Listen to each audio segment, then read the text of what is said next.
अगर आपको दहशतगर्दी और कौमी सलामती के मामलों के बराबर में किसी एक इशू को पिक करना हो जिसने पाकिस्तान के घरों के अंदर जड़ें बना ली हैं तो वो मनशियात का इस्तेमाल है। और ये आम इस्तेमाल नहीं है। जो नई मनशियात मार्केट के अंदर आ रही हैं पुरानी मनशियात के साथ मिलकर एक भयानक सूरत हाल इख्तियार कर गई हैं। आज हमने प्रोग्राम में 2 एक्सपर्ट्स को दावत दी है ताकि हमें सूरत हाल से आगाह करें और ये बताएं कि कहाँ पर ये मामला ख़राब हुआ। हमारे पास राबिया हादी मौजूद है जो डीजी हैं चाइल्ड प्रोटेक्शन इंस्टीट्यूट इस्लामाबाद। आपका बहुत शुक्रिया मैडम। उनके साथ नादिया यूसुफजई मौजूद है जो मेंबर है national commission on the right of child, KP को रिप्रेजेंट करिए। नादिया साहब आपका भी बहुत शुक्रिया। ज़रा इस मसले को स्केल कर लेते हैं कि लोग कहेंगे बहुत अरसे से चल रहा है, 80s में यहाँ पे ड्रग्स आई, हमने पहले भी इसके साथ डील किया, हेरोइन थी, कोकेन थी, उसके साथ हैबिट फॉर्मिंग ड्रग्स हैं, रिक्रिएशनल ड्रग्स हैं, तो नया क्या है? तो नया चैलेंज क्या है? नया चैलेंज जो इस वक्त है कि सिर्फ वो जो ट्रेडिशनल ड्रग्स थे कि हम ओपियम या उससे रिलेटेड, अब there are lot of synthetic drugs और फिर मेडिकल शॉप्स के ऊपर डिफरेंट टैबलेट्स हैं जो कि आपको हाईली एक्टिव रखती हैं, जो बच्चे यूज़ कर रहे हैं स्कूल्स में to get themselves alert. Medical stores पे, इवन जनरल स्टोर्स के ऊपर, क्योंकि since I am child protection से मेरा ताल्लुक है, तो जो बच्चे हमारे पास आते हैं स्ट्रीट चिल्ड्रन वो सब लेते हैं एक ड्रग है जो normally which is known for Islamabad drug, गैबिका, और स्टिंग में डाल के दे मेक देम गैबिका। और ये स्टोर्स पर अवेलेबल है? स्टोर्स में अवेलेबल है। और ये सिंथेटिक ड्रग है? सिंथेटिक है, केमिकल है, और वो आपको अलर्ट रखता है और स्टिंग ड्रिंक के अंदर वो डाल के वो पीते, और वो सारे स्ट्रीट के बच्चे और बच्चियां दोनों इस्तेमाल करते हैं। उसकी वजह से उनके और मल्टीपल इश्यूज भी हैं। वो लेट नाइट बैठे रहते हैं क्लब्स में, जो कैफेज खुले हैं, बैगिंग करते हैं, फिर रात को वहाँ नाइट स्पेंड करते हैं, वहाँ एब्यूज़ भी हो रहे होते हैं, पोर्नोग्राफी भी देख रहे होते हैं, पबजी भी खेल रहे होते हैं। So multiple kind of addictions there came across. और उनकी तो नए ड्रग्स की इंट्रोडक्शन और उनकी आसानी से अवेलेबिलिटी, केपी के अंदर सूरत हाल क्या है? क्योंकि केपी ट्रांजिट पर मौजूद है तो बहुत अरसे से इसके ऊपर तवज्जो है। अभी जब आपने, मैं पॉलिसी ब्रीफ भी देख रहा हूँ आपके सामने कोई पड़ा हुआ है, तो अभी जो आपने असेस किया तो अभी सूरत हाल क्या है वहाँ पर? पहले तो मैं पॉलिसी ब्रीफ की अगर बारे में बात करूं, जब ये पूरा सिचुएशन शुरू हो गया ड्रग का, पहले से ही शुरू हुआ है लेकिन हमें कंप्लेंट्स जब आनी शुरू हुई तो एनसीआरसी ने ये पॉलिसी ब्रीफ डेवलप की। 2 कंसल्टेशंस हमने की, एक हमने एक्सपर्ट्स के साथ की जिसमें हमने इस्लामाबाद और प्रोविंशियल एक्सपर्ट्स बुलाए, स्टेक होल्डर्स, लॉ इन्फोर्समेंट, और उसमें मिनिस्ट्रीज़ भी थी, जिस के हेल्प से हमने रिकमेंडेशंस ली। और फिर हमने बच्चों के साथ एक कंसल्टेशन की, क्योंकि जब हम ड्रग्स की और बच्चों की बात करें, we need to talk to the children जो एडिक्टेड हैं या यूज कर रहे हैं या अमूमन जनरेशनल, जो अमूमन बच्चे। हमारी चाइल्ड एडवाइजरी पैनल है, उसमें प्राइवेट सेक्टर से और पब्लिक से, स्कूल से। तो जो इंटरेस्टिंग चीज़ हमें उसमें पता चली, जो पब्लिक स्कूल के बच्चे थे उनको इतना ज़्यादा इसके बारे में नहीं पता था कि ये ड्रग क्या है, ये क्या है, वो क्या है।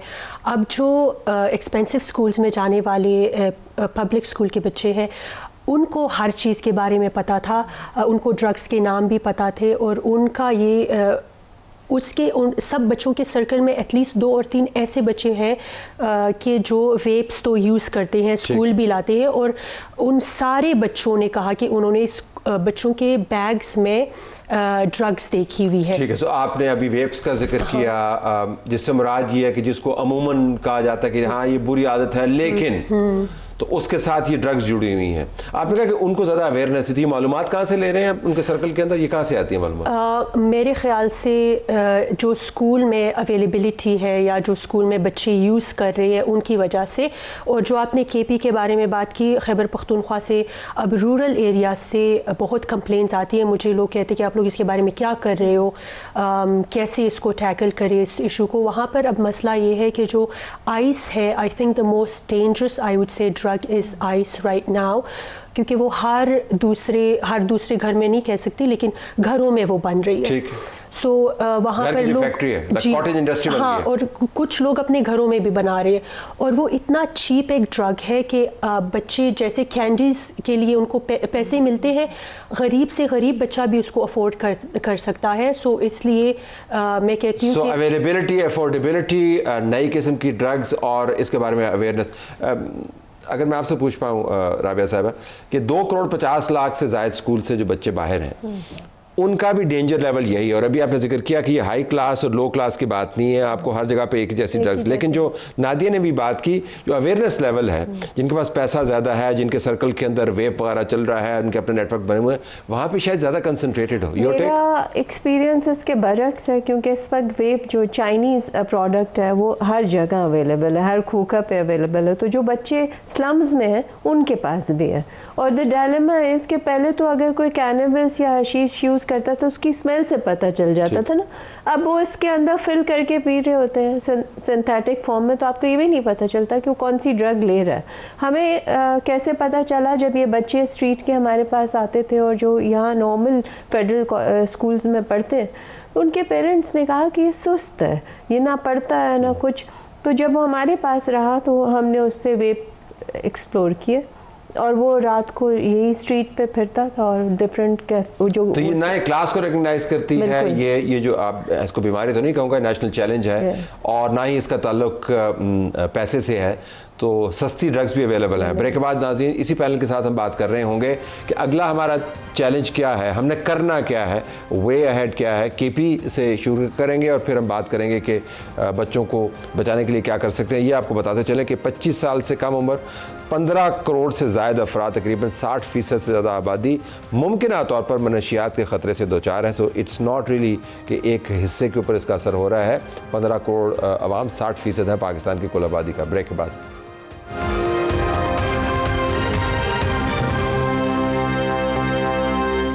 नाज़रीन, मुमकिन तौर पर पाकिस्तान की 60% आबादी को नई और पुरानी मनशियात से ख़तरा है। और जो नई मनशियात आ रही हैं, जिस तरह के पिंकी कराची वाली जो मशहूर ज़माना खातून का केस है, वो सिंथेटिक ड्रग्स हैं जो घरों के अंदर बन रही हैं, फैक्ट्रीज़ के अंदर बन रही हैं और तबाहकुन है। हमारे पास पैनलिस्ट मौजूद हैं। अगर राबिया साहबा मैं आपसे चैलेंज, तो हमने तो कहा कि अवेलेबिलिटी एक्सेसिबिलिटी है, एक ही किस्म का इशू है, अगर हमने ड्रग्स को ख़त्म कर दें तो मामला तय हो जाएंगे, या इसके साथ कोई और इश्यूज भी जुड़े हुए हैं?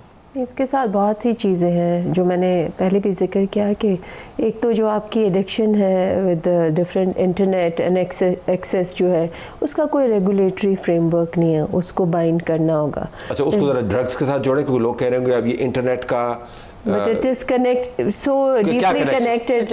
क्या है ये addiction? Screen addiction can be converted to drug addiction, ये क्या? स्क्रीन एडिक्शन भी है और they also connect with the drug dealers as well. ठीक ठीक ठीक, अवेलेबिलिटी। और दूसरा ये है कि ये बच्चे जो एक्सप्लॉइट हो रहे हैं वो भी एक अनदर कंपोनेंट है कि थ्रू गेम्स एक थर्ड फिगर के साथ कनेक्ट होते हैं और वहाँ से इनकी एक्सप्लॉयटेशन शुरू होती है, और उससे ही ये ड्रग के उसमें भी इन्वॉल्व होते हैं और चीज़ों में भी, स्पेशली गर्ल्स।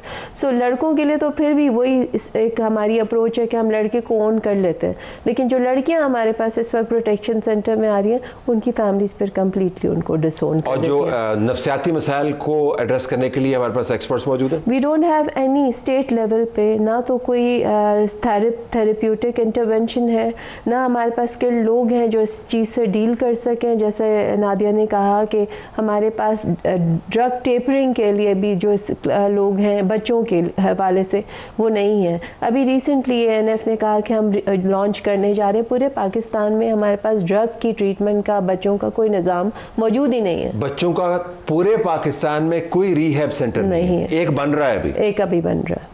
केपी में जब आपने बच्चों से बात की तो वो कोई वे फॉरवर्ड सजेस्ट करते हैं? उनकी अवेयरनेस लेवल क्या है? वहाँ से आपकी टेक अवे क्या है कि चैलेंजेस की नोयत क्या है? जब हमारी कंसल्टेशन बच्चों के साथ हुई थी, उनका तो ज़्यादातर जो स्कूल में हालात चल रहे हैं उसके हवाले से था, लेकिन अगर मैं इसमें एक चीज़ ऐड कर दूँ वो ये है कि हमारी पॉपुलेशन बच्चों की अभी जो है 47% of the population of Pakistan are children, that is almost 50%, जिसमें फिर आउट ऑफ स्कूल कितने ज़्यादा बच्चे हैं। लेकिन अभी जो ये वाला जो पॉपुलेशन जो ऑलमोस्ट 50% ऑफ द कंट्री है, इसके लिए कोई गवर्नमेंट ने कोई ऐसे इक़दाम नहीं लिए. So I think the government really needs to step in right now. Cohort जो है इसके लिए कोई फोकस स्ट्रेटजी नहीं है. कोई फोकस नहीं है और एक होलिस्टिक अप्रोच के साथ सारे गवर्नमेंट के इदारे they really need to step in. और इसके लिए आपके रिहैब सेंटर्स आपके गवर्नमेंट के होने चाहिए, ना कि एनजीओज के. अभी हम सारे एनजीओज के ऊपर रिलाई कर रहे हैं. वो भी नहीं और उनके वो थोड़े बहुत अगर वो है वो रेगुलेटेड नहीं है. उनकी मॉनिटरिंग इस तरह नहीं हो सकती जैसे गवर्नमेंट की हो सकती है. So I would really focus on the government to take initiative at this time. अपने रिहैब सेंटर्स इन बच्चों के लिए बनाए. पहले प्रिवेंशन पे काम करें. एजुकेशनल इंस्टीट्यूशंस में आप प्रिवेंशन के हर मंथ एक बजट एलोकेट करें. कैंपेन जा सकते हैं. आई एम श्योर कि इसके हम मिलियन चीजें प्रपोज कर सकते हैं, लेकिन स्टार्ट तो वहां पर होगा ना. अब तवज्जो होगी. अगर राबिया आपको एक चीज पिक करनी हो, स्टार्टिंग पॉइंट, जिस तरह आपने कहा कि कॉम्प्रिहेंसिव कॉम्पोजिट पॉलिसी होनी चाहिए, वो क्या होगी?